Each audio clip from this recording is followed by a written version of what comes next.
So in this video, we're going to talk about Yael Farber's play, A Woman in Waiting, which I'm reading out of the collection Theatre as Witness.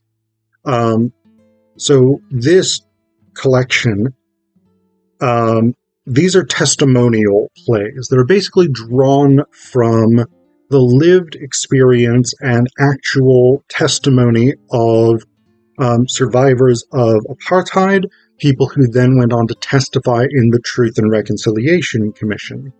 And this play, A Woman in Waiting, is based on the life of Thembi Mtshali-Jones, who she was born in rural South Africa, and then her mother moved to Durban to work in the houses, basically to work as a domestic servant in white-owned houses in the wealthier area.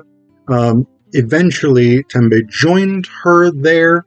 Thembi herself had a child and went into domestic service, and then managed to basically escape domestic service through singing, dancing, and basically getting into the theater.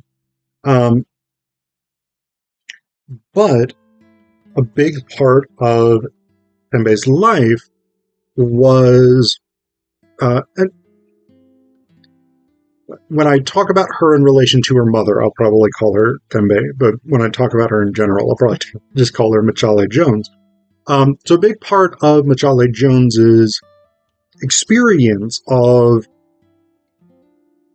apartheid was not direct sort of violence necessarily, but the diminution of Black women in domestic service, the sort of dehumanization, delegitimization of Black or colored women as well in South Africa in domestic service, but also how these very long hours and very difficult labor-intensive jobs divided women from their families. So that's really what A Woman in Waiting is primarily about. I do want to start with this bit from Yael Farber's director's program note, because this sort of indicates the origin of this play. It was while watching the televised Truth and Reconciliation hearings each Sunday night several years ago that I was first struck by a haunting, silent presence on the periphery of these proceedings. The women. Mothers, daughters, wives of those murdered or still missing, who had come to the hearings finally to learn the truth about the deaths of their loved ones. The patience and forbearance of these women struck a deep chord. They seemed to have the waiting thread knitted inextricably into the fabric of their souls. And so a lot of this play is sort of thematized around this question of waiting and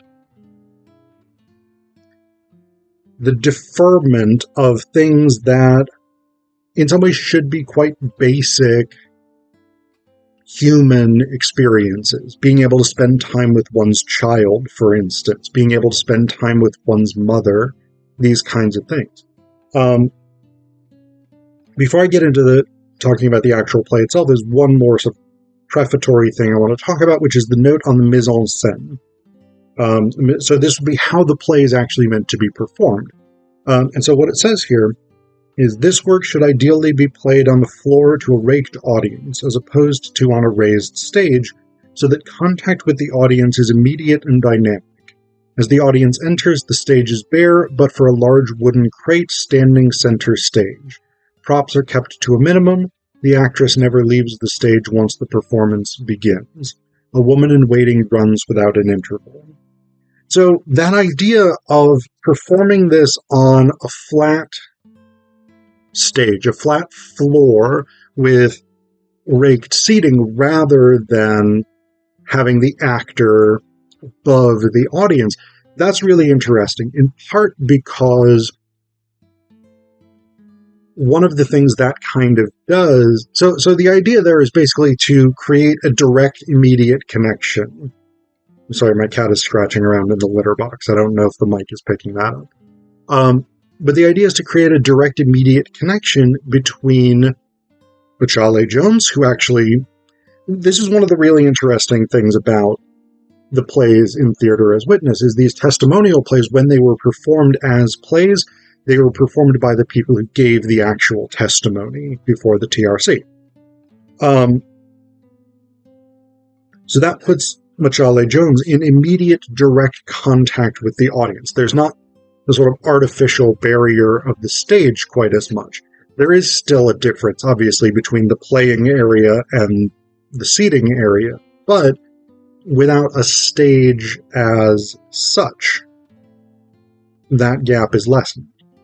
The other thing that this does is kind of recreates the conditions of the TRC, because these were typically quite basic halls and things like this that did not have a lot of furniture. They didn't have a lot of stuff necessarily, but they had seating for spectators sort of surrounding the people giving testimony.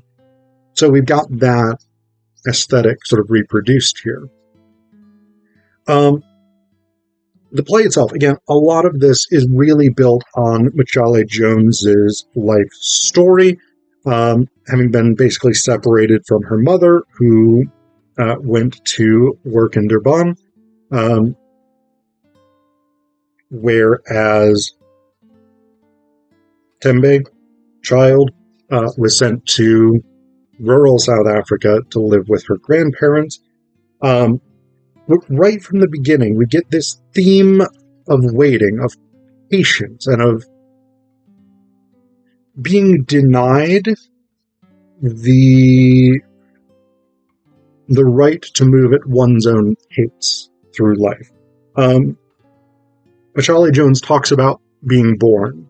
And incidentally, like many of Farber's other plays, this one combines indigenous language with English. So, right here, for instance, you probably can't see this as well, but portions of this play are given in Zulu, which is Mtshali-Jones's native language, but then large portions are also given in English. And in the printed text, at the very least, we have an English language translation, which is good for me because I don't read Zulu. So I kind of need that. But we get this bit where Mtshali-Jones is reflecting back on her birth. She says, "It was the day the heavy rains came, and the wind was blowing so hard that when my mother came to cross Mkombane River to go to the hospital, she knew she would drown if she stepped into the water, and so she waited." And then Mtshali-Jones performs as a child in the womb, saying in Zulu, "The sound of a small chick, I'm cooked," and then in English, "I'm cooked, I'm ready." And then she sort of gets back up and says, "Perhaps I should have been a little more patient and waited for the river to catch its breath. But this was before I had seen the world beyond my mother's womb, a world that would teach me to wait. And yet, unborn and fearless, I saw no point in waiting for a better time to arrive." And so that immediately sets up this thematic of the artificiality of waiting, the artificiality of being forced to function in one's life according to an external schedule. And this, of course, becomes really important both for Thembi and for her mother in the early portion of the play, because the early portion really revolves around that relationship. Thembi has to wait for Christmas time to see her parents for 2 weeks. She gets presents, typically school gear, clothes, shoes, that kind of thing. Well, one of the things that she sort of complains about is that because they would measure her foot the year before, by the time the next Christmas rolled around, the shoe that they would get her would be too small. And so again, there's this element of moving faster than the world allows you to move. But one of the big things here is this sort of notion, this problem of having to function according to the schedule of work, which denies the schedule of family. So Thembi is consistently separated from her mother. Her mother has to go and work. Thembi stays in this small town, small village. But then when Thembi is brought to Durban, she is still separated from her mother because her mother has to go and work, and she has to leave basically pre-dawn and doesn't get back until after dark. But there is this one bit that I find really striking and heartbreaking. As a child, Thembi's mother brings her to this house where she's cleaning and basically just says to wait while she's working. But Thembi has to pee, and she sees this toilet. And so she goes and uses it, and basically the white owner of the house barges in while she's peeing and is outraged that this young black girl is using his toilet. And he berates Thembi's mother. And she has this sort of, it says in the stage directions, rhythmically cowering with submission. Yes, boss, no, boss. She just didn't know, boss. Yes, boss, no, boss. I'll explain it to her now. We get this as a sort of refrain from Thembi's mother. And